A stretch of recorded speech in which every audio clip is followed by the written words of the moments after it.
প্রশ্নটাও তো যৌক্তিক, জটিল প্রশ্ন। আল্লাহ রসুল কেন কোরআনের ছাত্র শিক্ষককে এত ভালো বললেন? ব্যাপারটা কি? ভালো বলছেন কে? জোরে জবাব দিয়েছেন আল্লাহ নিজে। রসুলের পক্ষে যুক্তি দিয়েছেন, প্রমাণ দিয়েছেন আল্লাহ নিজে। এর অনেকগুলো জবাব কোরআনে আছে। অনেকগুলো জবাবের এক জবাব, কোরআন না শিখলে মানুষ মানুষই হতে পারে না। তাহলে এখন যারা কোরআন অনেকে জানে না, আপনার ভিতর একটা রাগ হতে পারে, মাওলানা সাহেব আপনি কি বললেন এটা? আমি কোরআন জানি না, শিখতে পারি নাই, তার মানে কি আমি মানুষ না? অথচ আপনাদের মাদ্রাসায় আমি গেলে বড় চেয়ারটা আমারে দেয়, বড় ডোনারটা আমি। তাহলে আমাকে আপনি কি বলতে চান? ভাই সাহেব, আপনাকে আমি কিছুই বলবো না। কোরআন যা বলে আমি আপনাকে তা বলবো, হাদিস যা বলে আমি আপনাকে তা বলবো। আমি শুধু নকলকারী, আমি বলতে পারবো, বানাইয়া না। কোরআন সুন্নায় যা আছে তা বলবো। রাগ হলে কোরআনের উপরে হইয়েন, সুন্নার উপরে হইয়েন, আমার উপরে হয়ে লাভ নাই। কারণ আপনি আমার উপর রাগ হলে কি হবে? আমি যেই আয়াত বা হাদিস পড়ে কথা বলবো, এই কথাগুলো বলার জন্য হাজার হাজার হুজুর বসে রয়েছে, কথা কয় না?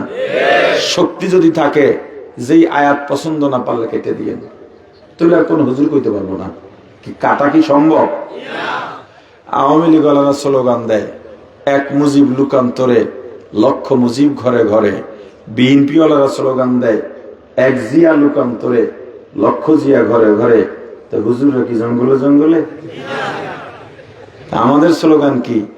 এক আলেম, এক মুফতি, এক মুহতামিম, এক খতিব, এক শাইখুল হাদিস লুকান্তরে লক্ষ লক্ষ আলেম আল্লাহ পৃথিবীর ঘরে ঘরে পাঠাইবেন। তাহলে একটা পরিচয় আগে দিই, দেখেন আল্লাহ কি বলেন। وَلَقَدْ ذَرَأْنَا لِجَهَنَّمَ كَثِيرًا مِنَ الْجِنِّ وَالْإِنسِ لَهُمْ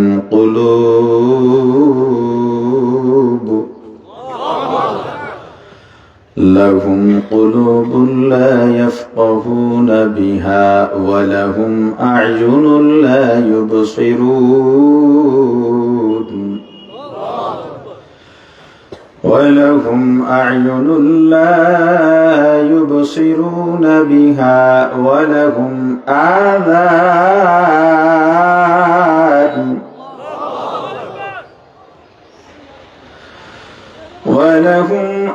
آذان لا يسمعون بها أولئك كالأنعام گرگ سورات آدمی انسابودے احمد ابو جہل غام کے সাবুদে। মানুষ, আমাকেও দেখতে মানুষ, আপনাকেও দেখতে মানুষ। এই মানুষের মতো দেখলেই মানুষকে মানুষ গণ্য করা যাবে না। মানুষের জন্ম থেকে জন্ম নিলেই মানুষকে মানুষ বলা যায় না। মানুষের মতো হাত পা অঙ্গ প্রত্যঙ্গ থাকলেই মানুষকে মানুষ বলা যায় না। বংশ এক হলেই মানুষকে মানুষ বলা যায় না। মানুষের মতো দেখলেই যদি মানুষকে মানুষ বলা যায়, তো নবীজির চেহারা আবু জাহেলের চেহারা দেখতে প্রায় একই রকম ছিল। নবীজি হলেন রাহমাতুল লিল আলামিন, সাইয়্যিদুল মুরসালিন, ইমামুল মুরসালিন। পক্ষান্তরে আবু জাহেল হলো চিরস্থায়ী জাহান্নামী। এই যে আমাকে দেখেন, যেই অবয়ব দেখে, যেই চলাফেরা দেখে আপনি আমাকে চেনেন, এটা আসলে আমি না। আপনাকে যে আমি দেখি, এটা আপনিও নন। তাহলে আপনি কে? আপনার পরিচয় কি? আমি কে? আমার পরিচয় কি? নির্জনে ঘরের দরজা বন্ধ করে একা অন্ধকারে যা বলে বেড়াই, যা ভেবে বেড়াই, যা দেখে বেড়াই, ঘরের অন্ধকার, দরজা বন্ধ, কেউ নাই, আমার হাতে মোবাইল, কি করি মোবাইলে, কি করি, কার সাথে কথা বলি, কি দেখি, কি পরিকল্পনা করি, ওইটাই আপনি, ওইটাই আমি। মানুষের সামনে তো সবাই দরবেশ হয়ে বের হয়, পতিতালয়ের বেশ্যারাও তো বাইরে বোরকা পরে বের হয়। এইটা মানুষের আসল পরিচয় নয়। মানুষের আসল পরিচয় একা একা যেটা করে বেড়াই ওইটা। हकीकत से तो दुनिया बेखबर है, दुनिया की नुमाइश पर नजर है नमी गोयाम के आज दुनिया जुदाबाश बहर कारे के बाशी बा खुदा बाश सिस्त दुनिया आज खुदा गाफिल बुदार कामाशों नुकरहो फर जिंदजान। दुनिया में हो दुनिया का तलबगार नहीं हो, दुनिया में हो दुनिया का तलबगार नहीं हो, बाजार से गुजर हो खरीददार नहीं हो,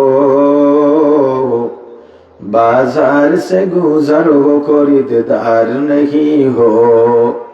जागा जी लगाने के दुनिया नहीं है, जागा जी लगाने के दुनिया नहीं है, ये इबरत की जाए तमाशा नहीं है, ये इबरत की जाए तमाशा नहीं है।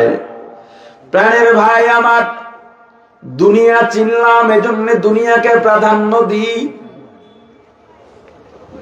নিজেকেও চিনছি বলে নিজেকে প্রাধান্য দিই, অথচ একবারও বুঝি না, জানার চেষ্টা করি না কোথায় ছিলাম, কোথায় এলাম, কেন এলাম, কি করার কথা ছিল, কি করছি, কোথায় যেতে হবে, পরিণতি কি হবে। এই যারা অন্যের সমালোচনা করো, নিজের দোষ এই যে আমি বললাম, আমি কি অন্যায় করেছি, এটা আমি বলার সঙ্গে সঙ্গে আমার হৃদয় স্পটে ভেসে ওঠে। যদি আপনি মানুষ হয়ে থাকেন, আপনার অন্যায়গুলো আপনার ভিতরে ভেসে উঠেছে। একটা সবক দেয়া যায়, হয়তো আজকের আমার আলোচনার ভিতরে এটাই হতে পারে মোস্ট ইম্পর্টেন্ট কথা, আলোচনা। অন্যের সমালোচনা না করে নিজেকে নিজের কাঠগড়ায় দাঁড় করান। প্রতিদিন ঘুমে যাওয়ার আগে আয়নার সামনে দাঁড়ান। আয়নার সামনে দাঁড়ালে আয়নার ভেতরে আর একজনকে দেখতে পাবেন। কি দেখা যাবে কিনা?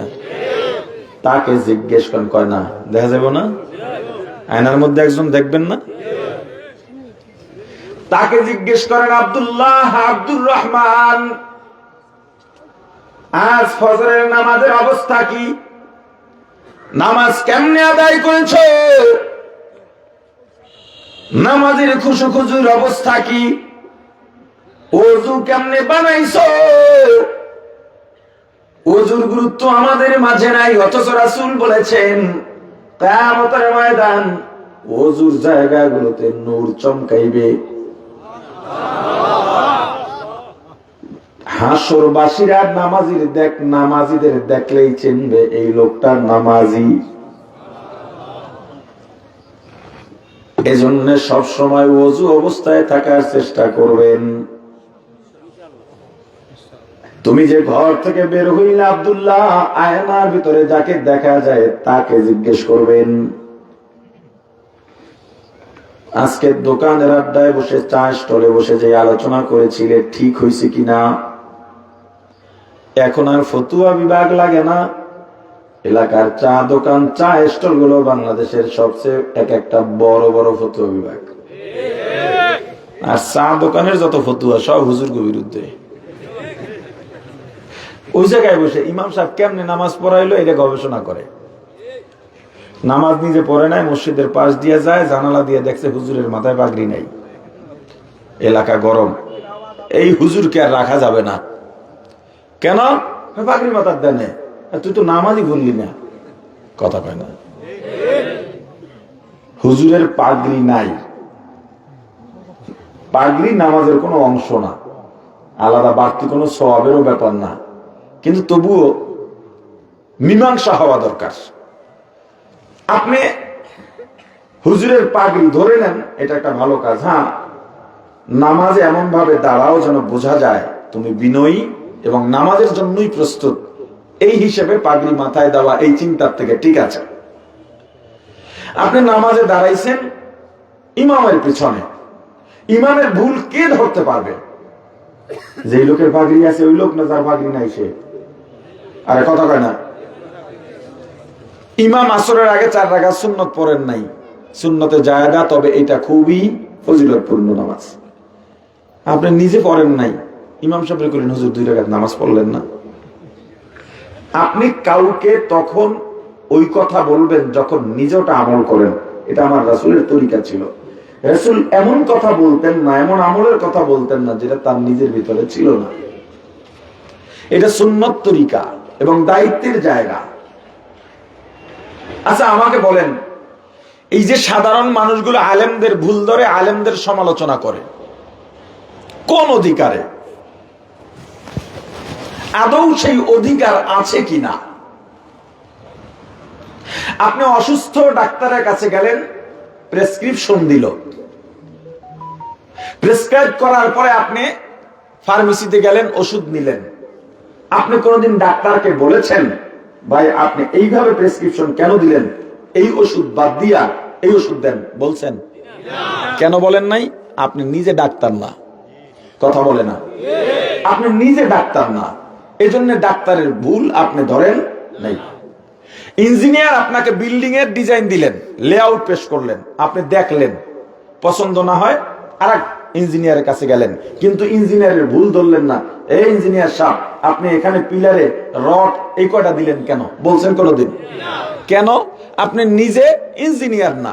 আপনার মোবাইলে সমস্যা হয়েছে, ডিসপ্লে কিছু দেখা যায় না, গেলেন সার্ভিসারের কাছে, ভাই মোবাইলটা দেখে দাও। সার্ভিসার বলল ডিসপ্লে পাল্টান লাগবে, কত টাকা? এত টাকা।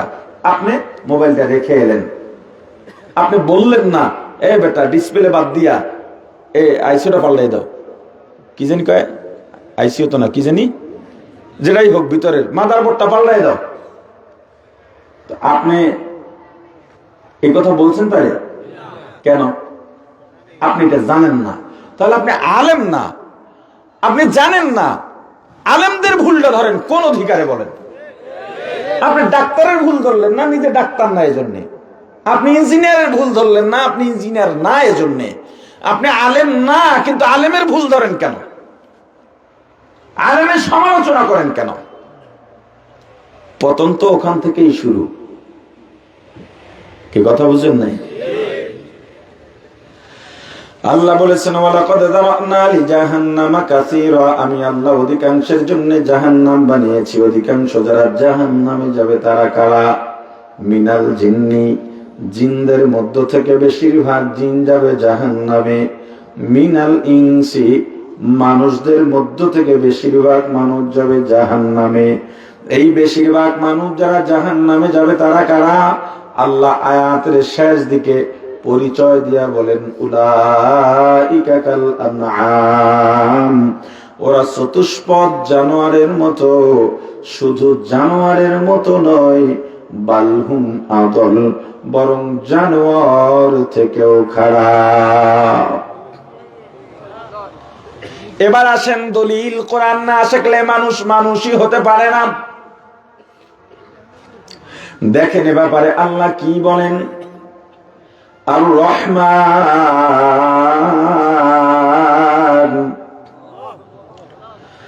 আল্লামাল কুরআন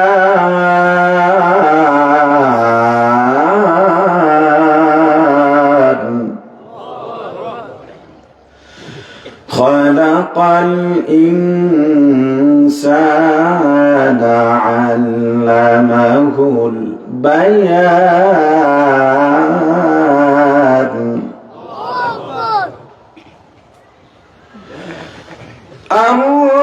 আর-রহমানু আল্লামাল কুরআন ইনসান।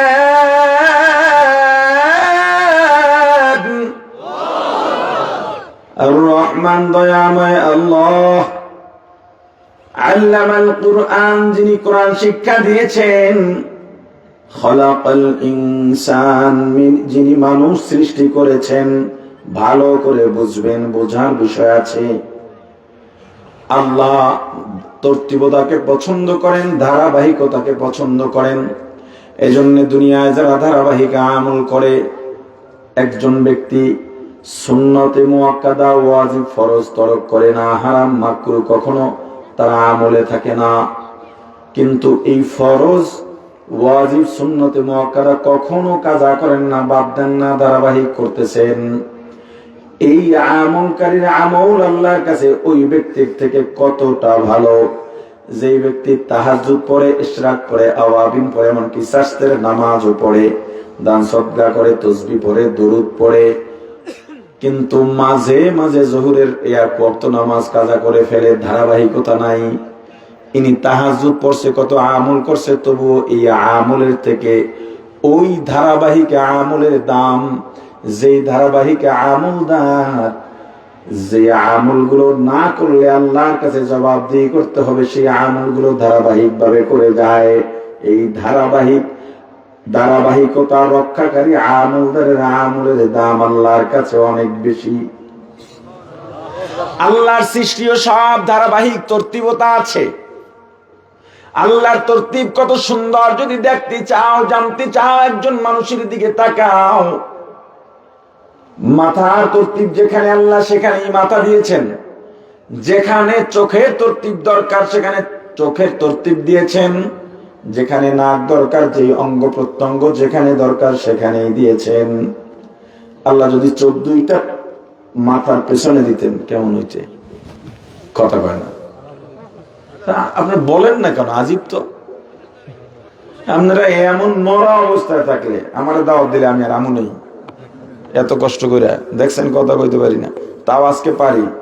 গত কয়দিন যে কদিন ওয়াজ করছি, সুর টুর কিন্তু চলে নাই, গলা বন্ধ হয়ে যেত।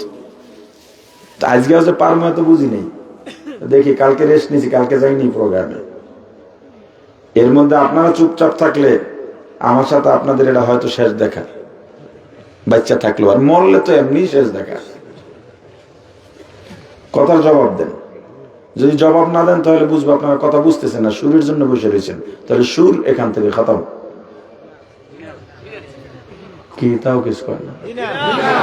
কি জিনা? জিনা কি? কথা কইবে নি জোরে হোক।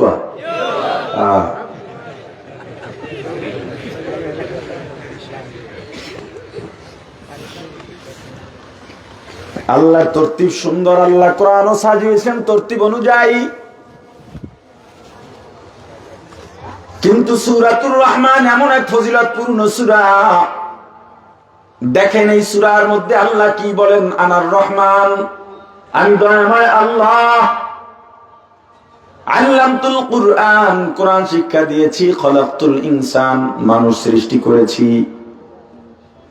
ভালো করে বুঝে উত্তর দেন, আমরা দুনিয়ায় আগে জন্মগ্রহণ করেছি নাকি মক্তবে ভর্তি হয়েছি? জোরে। তাহলে তরতিব বা ধারাবাহিকতা কি? আগে জন্ম পরে মক্তব, আগে পরে। আল্লাহ কি বললেন? আগে বলছেন আমি কোরআন শিখাইছি, তার মানে মক্তবের কথা আগে বলছেন, শিক্ষার কথা আগে বলছেন, এরপরে বলছেন মানুষ বানাইছি। কি তরতিব ঠিক আছে না পাল্টাইছে? কথা কয় না।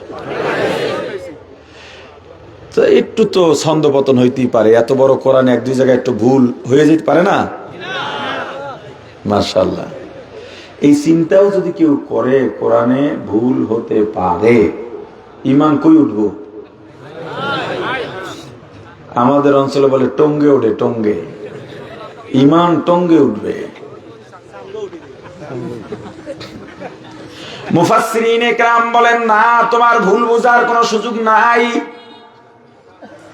আল্লাহ যেটা বলেছেন এটাই তরতিব ঠিক আছে।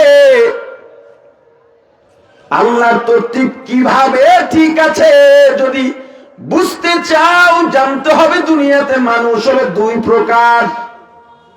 মানুষ কয় প্রকার? এক প্রকারের মানুষ জন্মসূত্রের বা বংশসূত্রে মানুষ। এই জন্মসূত্রের মানুষগুলোর দাম আল্লাহর কাছে মোটেও নাই। এগুলো আল্লাহর কাছে মানুষ হিসেবেই বিবেচিত হয় না। কারণ জন্মসূত্রে তো কুকুর বিড়ালও সন্তান জন্ম দিতে পারে, এটার জন্য যোগ্যতা লাগে না। জন্মসূত্রের মানুষ হওয়ার জন্য আলাদা সনদও লাগে না, যোগ্যতাও লাগে না। একজন মানুষকে হাত পা নাক কান দেখেই বলা যায় এটা মানুষ। দুই নাম্বার, এই জন্ম সূত্রের মানুষগুলো যখন কোরআন শিক্ষার গুণে গুণান্বিত হয় তখনই কেবল আল্লাহর কাছে মানুষ হিসেবে বিবেচিত হয়। জন্মসূত্রের মানুষগুলো আল্লাহর কাছে মানুষ না। এগুলো যখন কোরআন শিখে তারপরে মানুষ হয়। জন্মগ্রহণ করার আগে কথা শিখি না পরে কথা শিখি? দেখেন আল্লাহ এখানে এই ধারাবাহিকতাও ঠিক রেখে বললেন কোরআন শিখাইয়া মানুষ বানাইছি। মানুষ যেহেতু বানাইছি এখন কথা বলা দরকার আছে না নাই? এরপরে আল্লাহ বলেন আল্লাহ মাহুল বায়ান। কোরআন শিখার পরে যারা কথা বলে এটা হলো কথা, আর কোরআন না শিখে যেগুলো বক বক করে এটা হলো আকথা। হ্যাঁ, এই জন্য কোরআন যারা জানে, কোরআনের শিক্ষা যাদের ভিতরে আছে, আল্লাহ রাসূল বলছেন তাদের সোহবত গ্রহণ করো, তাদের সাথে থাকো। আলেম হও, না হয় আলেমের বাপ হও, নাইলে আলেমের শ্বশুর হও। হ্যাঁ, একেবারে শেষ সীমায় গিয়া বলছেন দরকারে আলেমের সোহবত, একটা লজিন খাওয়াও, 5 নম্বরে যেও না। অর্থাৎ আলেমের সাথে কোনোভাবেই সম্পর্ক নাই। আজকে প্রকাশ্যে যারা আলেমদের বিরুদ্ধে কথা বলে, আরে কোরআন হাদিস এই অনেক দেখবেন নতুন করে রাজনীতি শুরু হয়েছে তো এখন আমগরে কয় হুজুররা ধর্ম ব্যবসা করে, আবার ধর্মভিত্তিক রাজনীতি যারা করে এগুলো কয় ধর্ম ব্যবহার করে রাজনীতি করে। এইটা যে বলার সময় কি কয় জানেন? আল্লাহ কোরআনে বলছেন এইটা। বোঝেন কি কইছি? বুঝতে পারতেছেন? আরে না, বুঝেন নাই, বুঝেন নাই। বলতেছে হুজুররা ধর্ম ব্যবহার করে কি করে? রাজনীতি করে বা যে কোনো একটা কাজ করে হুজুররা ধর্ম ব্যবহার করে। যে বলতেছে উনি এইটার পক্ষে কথা বলতে গিয়া ভুল ব্যাখ্যা হোক আর যেটাই হোক উনিও ব্যবহার করতেছে কোরআন। তো সবচেয়ে বড় ধর্ম ব্যবসা ওইটা না? আরে কথা কয় না। দেখেন অবস্থা, একটা সময় ছিল যখন মঞ্চে বয়ান করতাম কত, এখন তো আলহামদুলিল্লাহ আপনাদের পোস্টার তো ভালোই দেখা যায়। পোস্টারে আগে ছিল আওয়ামী লীগের নাম, এখন পোস্টারগুলো সব বিএনপির নাম। সবকিছু আগের মতো আছে, এই দেশে কিছু পাল্টায় না, শুধু চেহারা পাল্টে গেছে, শুধু চেহারাটা পাল্টে গেছে। এরপর কি হইতো জানেন?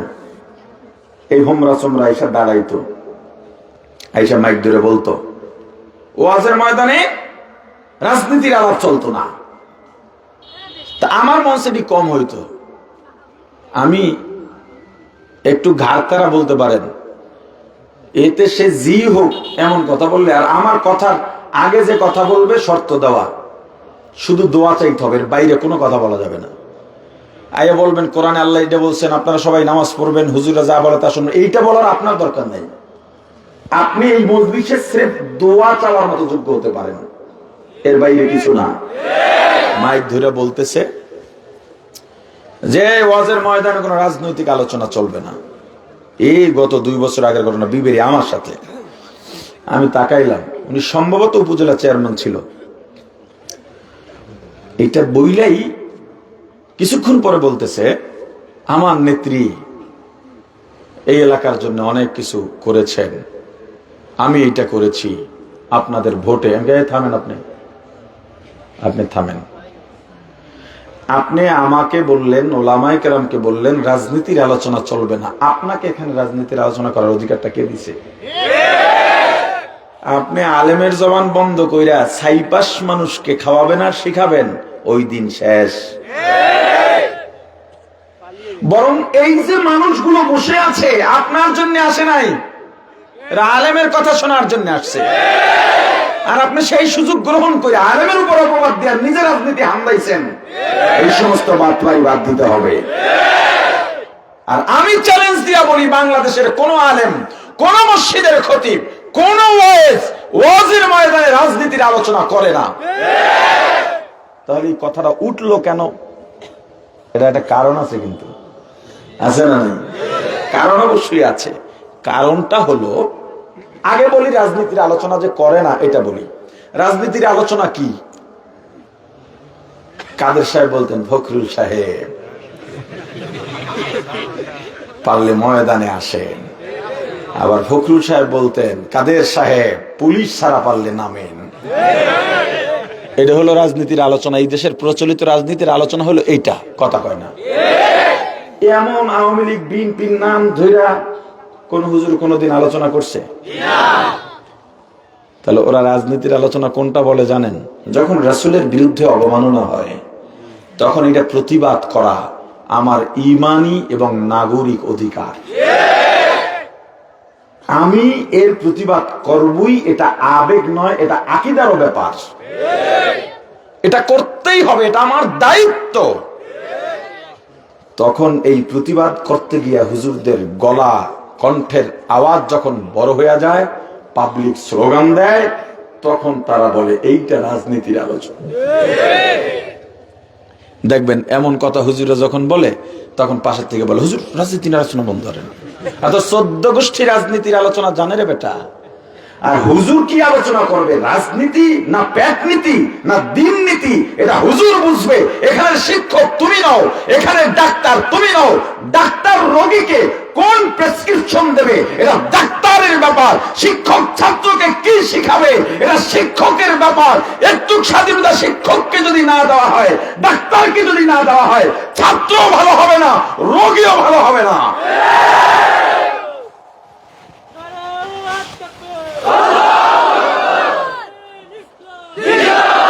আচ্ছা, আগে কোরআন শেখে, শেখার পরে মানুষ হয়, এরপর কথা শেখে। কথা জানে না দেখে দাঁড়ায় কয় হযরত উলেমায়ে কেরাম। এগুলো শুনছেন? আপনার তো এলাকায় যে কয়টা মাহফিল, ওই কয়টা মাহফিল যান। আর অনেক সময় দেখা যায় হুজুর ছাড়া আপনি তাদের কথা অতটা খেয়াল দিয়ে শোনেনও না, আরো বিরক্ত লাগে, ঠিক না? আমরা তো বিভিন্ন দেশের বিভিন্ন জায়গায় যাই, ওই মাঝে মাঝে দুই একটা তো বাজে, তখন কথা কয়, তখন কি করবো? হাসতেও তো পারি না, লজ্জাটাও তো যায় না। সামনাসামনি লজ্জা দেওয়া, এটা জায়েজ নেই, লজ্জাও তো দেওয়া যায় না। তখন উলেমায়ে কেরাম একটা কথা, একটা ইসলামিক শব্দ, এটা বলতে পারে না। মুসলমান আজকে মুসলমানের যে পরিভাষা, এটা ভুলে গেছে। এই যে আমরা আছি, এই যে আপনারা বসছেন, ইসলামী পরিভাষা আমাদের ভিতরে কতটুকু আছে বলেন?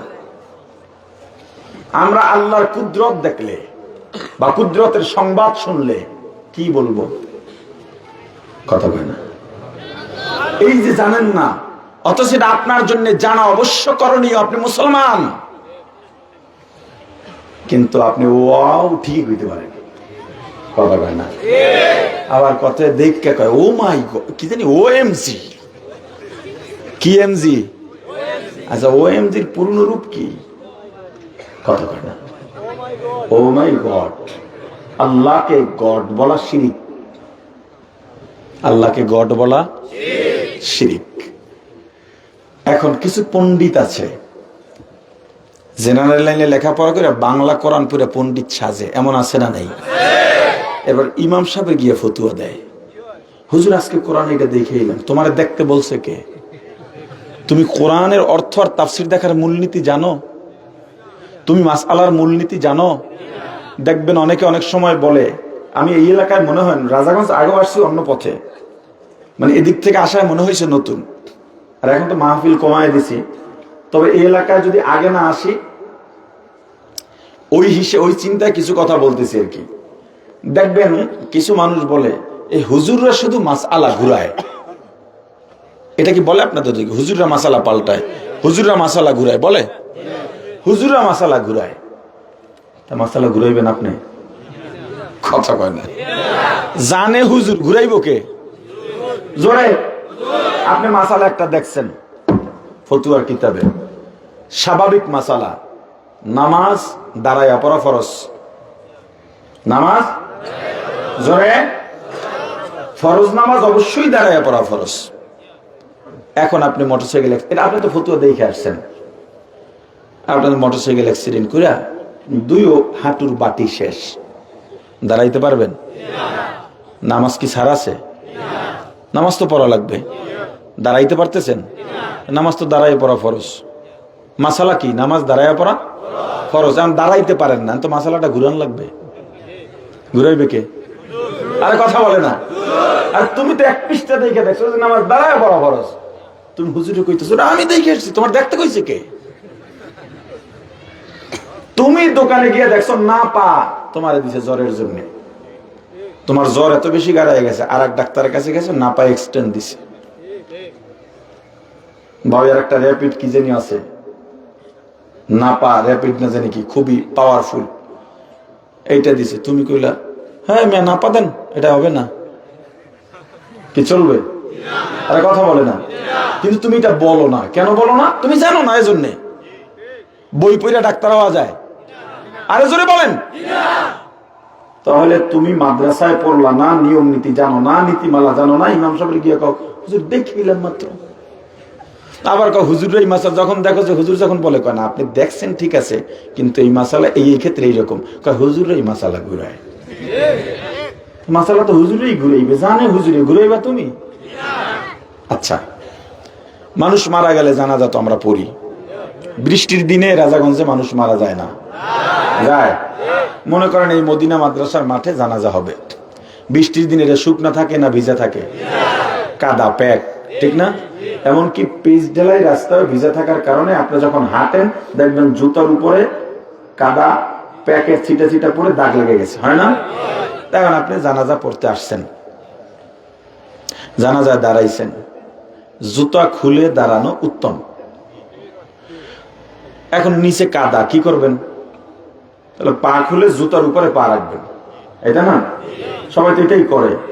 এখন হুজুরের তো মশালা ঘুরাই দিতে হবে, কারণ হুজুরের মশালা জানে যে, কারণ রাস্তাঘাটে বিলাই, কুকুর, গরু, ছাগলের প্রসাব, অতএব পানিটা নাপাক হতে পারে, ওই পানিটা জুতার উপরে পড়ছে। এখন ওইটার উপর আপনি পা দিয়া নামাজ পড়লে, জুতা পায়ের নিচে রেখে, মানে জুতা খুলে উপরের সাইড পায়ের নিচে রেখে নামাজ পড়লে আপনি ফতুয়া দেন নামাজ হবে?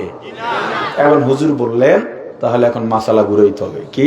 আপনারা জুতা পায়ে রেখেই নামাজ পড়েন, ভিতরটা ভালো আছে। জুতার ভিতরটা কি আছে? ভালো আছে। তা মাসালাটা ঘুরাইবে কে? কথা কয় না। হুজুর। একজন রোজা রাখা ফরজ না? রমজানের রোজা রাখা ফরজ না? আপনি অসুস্থ হয়ে গেছেন, অসুস্থ হয়ে আপনি না খাই, আপনার উপায় নাই, বেশি অসুস্থ, দাঁড়াইতে পারতেছেন না, রোজা ভাঙা লাগবে। আপনি জানেন রোজা রাখা ফরজ, ফরজ তরক করলে গুনাহ হয় না সওয়াব হয়?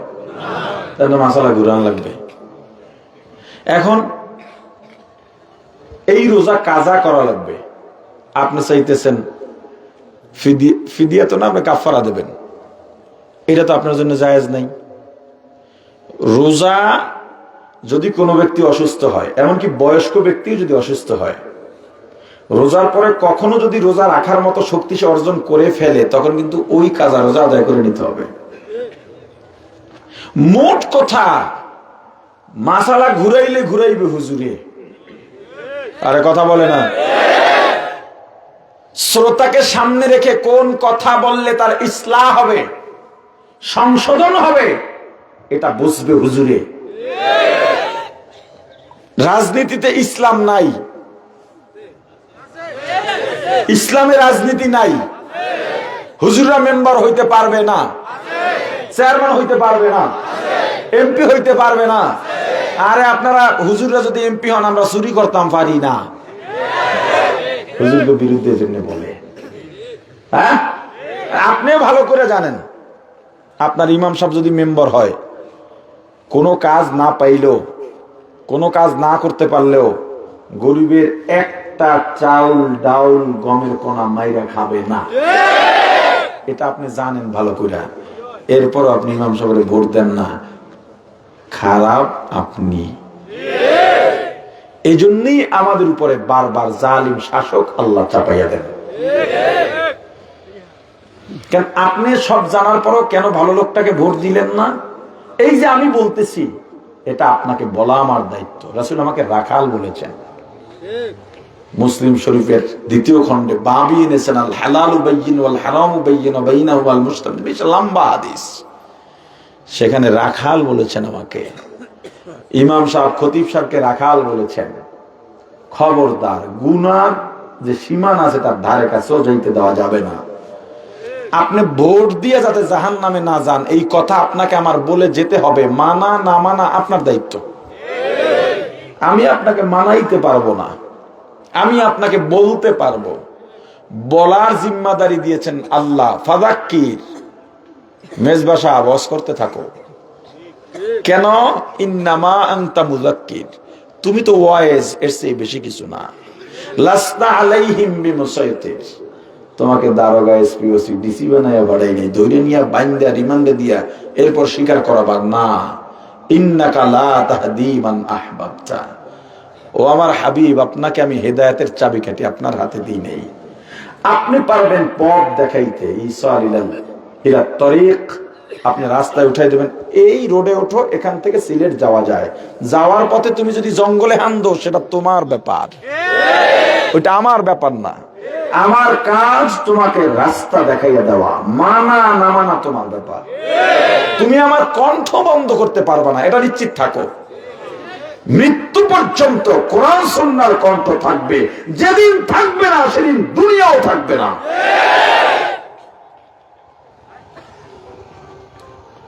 অতএব যাদের ভেতরে কোরআন আছে, তাদের কথার মূল্য আল্লাহর কাছেও আছে, তোমাকেও মূল্যায়ন করতে হবে। কোরআন যারা শেখে আর শিখান, তাদের এত দাম কেন? কোরআন শিখে মানুষ আসল মানুষ হয়। কোরআন শেখার পরে আসল মানুষ হয়। মহাজন দাঁড়ায় রয়েছে রিক্সার অপেক্ষায়, রিক্সা যাইতেছে, রিক্সায় উঠছে, চলো, ভাড়াটারা ঠিক করে নাই। এরকম মানুষ আমাদের সমাজেও আছে। রিক্সায় লাফ দিয়ে উঠেই বলে, এ ভাই তাড়াতাড়ি টানো। হ্যাঁ, এটা আপনি করতে পারবেন তখন যখন 10 টাকার ভাড়া 20 টাকা দেওয়ার মানসিকতা আপনার থাকবে। তখন বলবেন চলো, তোমার ভাড়ায় ঠকাবো না। কিন্তু 15 টাকার ভাড়া 10 টাকা দেওয়ার চিন্তা থাকলে এটা আপনি করতে পারবেন না। দরদাম ঠিক করে রিক্সায় উঠবেন।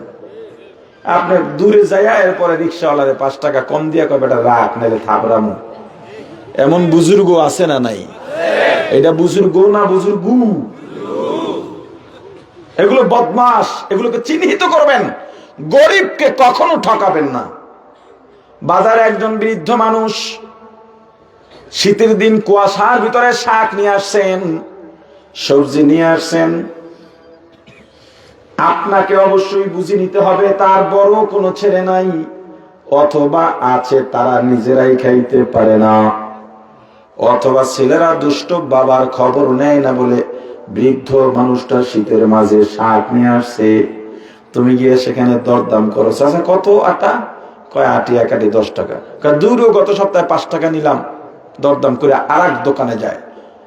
এ ভাই, রিক্সায় যখন উঠবা, রিক্সাওয়ালাকে 10 টাকার জায়গায় তুমি 20 টাকা দিয়া দাও। তুমি 20 টাকা দিলে, 10 টাকা বেশি দিলে তোমার কোনো ক্ষতি হবে না, না খেয়েও থাকতে হবে না। তবে মাত্র 10টা টাকা বেশি পাওয়ার কারণে রিক্সাওয়ালা আসমান পর্যন্ত খুশি হয়ে যাবে, আল্লাহ তোমার উপরে খুশি। আমি রিক্সায় উঠলে 10 টাকা হোক, 5 টাকা হোক, 100 টাকার নিচে দিই না। এটা আমার বরত্ব বলছি না। যেহেতু আপনি অনুসরণ করেন আলেমকে, হয়তো চিন্তা করছেন আমার কথা শুনলে আপনিও আমল করতে পারেন, এজন্য বললাম। আমি তো বেঁচে থাকার কথা না, এ পর্যন্ত 6 বার অ্যাক্সিডেন্ট করছি, 6 বারই মারা যাওয়ার কথা। বেঁচে আছি, আল্লাহ সম্মানের সাথে রাখছেন ওই গরিব মানুষগুলোর দোয়ায়। আমার রাসূল সাল্লাল্লাহু আলাইহি ওয়াসাল্লাম সবসময় দোয়া করতেন, আল্লাহ গরিবদের সঙ্গে হাসর নাসর করাইন। আমার রাসূল কি গরিব ছিলেন আপনারা জানেন? রাসূলের ইন্তেকালের আগের কোরবানিতেও 100 উট কোরবানি দিয়েছেন আমার রাসূল। সেরা ধনী ছিলেন আমার রাসূল, কিন্তু জমাইয়া রাখতেন না। আপনি দেখলেন এক মুরব্বী কলা নিয়ে সন্ধ্যা পর্যন্ত বসে আছে, এখনো 1 ডজন কলা বাকি, বিক্রি করতে পারেন না, কলায় কালো দাগ পড়ে গেছে। আপনি তিরস্কার করলেন, মুরব্বী আপনার কাছে কলা চাইছিলাম আপনি দেন না, এখন বোঝেন, এখন তো পস্তেছে, কেমন লাগে? খবরদার, এভাবে কাটা ঘায়ে নুনের ছিটা দেবেন না গরিবদেরকে।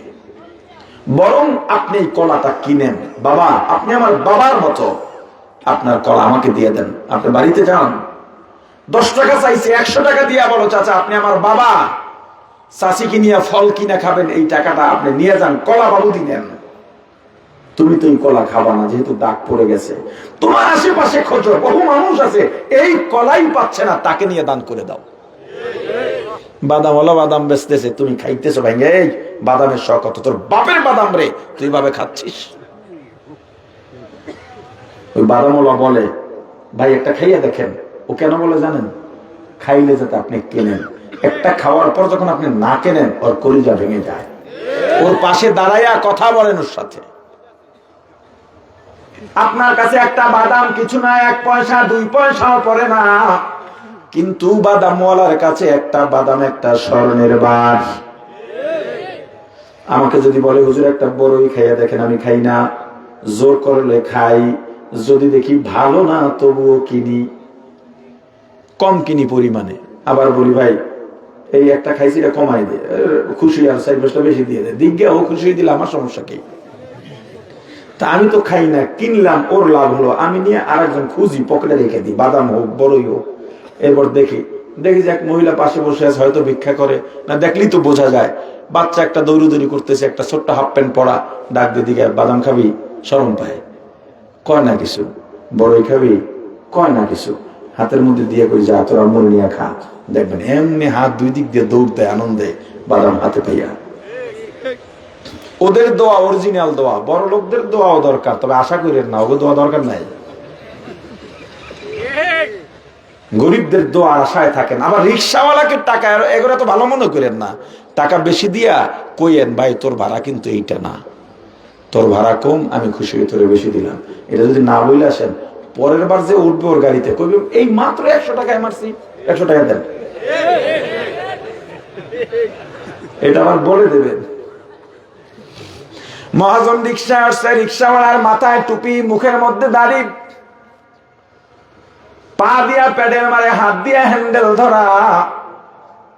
মহাজনের মাথায় চিন্তা, কাটটা ধরবে, কাটটা মারবে, কাটটা খাবে, কাকে নির্যাতন করবে। কিন্তু রিক্সাওয়ালার জবানে আল্লাহর জিকির, এমন রিক্সাওয়ালা আমাদের সমাজে আছে না নাই? হে রিক্সাওয়ালা, তুমি কেন পারবা না? মসজিদে আজান হয়ে গেলে মুদি দোকান সহ অনেক দোকান বাজারে থাকে, দোকানের সামনে একটা কাপড় টানাইয়া মসজিদে চলে যায়, লেখা থাকে এখন নামাজের সময় আছে না নাই? ও দোকানদার, তুমি কেন পারবা না? রিক্সাওয়ালা রিক্সা টানে, আল্লাহর জিকির করে। গন্তব্যে গিয়া মহাজন বলে, রিক্সাওয়ালা দাঁড়াও। ভাড়া বাইর করতেছে, আর রিক্সাওয়ালার দিকে তাকাইয়া ডাক দিছে, যেহেতু মাথায় টুপি আছে, এ মোল্লা, ভাড়া কত? রিক্সাওয়ালা কথা কয় না, কয় দেন স্যার, যা পারেন দেন। এ মোল্লা, ছেলে মেয়ে কয়জন? এই মোল্লা, মুন্সি, মৌলভী এগুলো সম্মানজনক শব্দ, কিন্তু আমাদের দেশে মোল্লা, মুন্সি, মৌলভী সম্মানের জন্য কয় না, তিরস্কার করে। এজন্য আমি বলি, হুজুর দেখলে মোল্লা, মুন্সি, মৌলভী বলা যাবে না, হয়তো ভাই বলো, না হয় হুজুর বলো, পছন্দ না হইলে আব্বা ডাক। তো মোল্লা, মুন্সি, মৌলভী কওয়া যাবে না। বলে মহাজন, আমার 2টা ছেলে, একটা ছেলে মাদ্রাসাতুল মদিনায় হিফজ শেষ করছে, এবার শোনায়, আর একটা ছেলে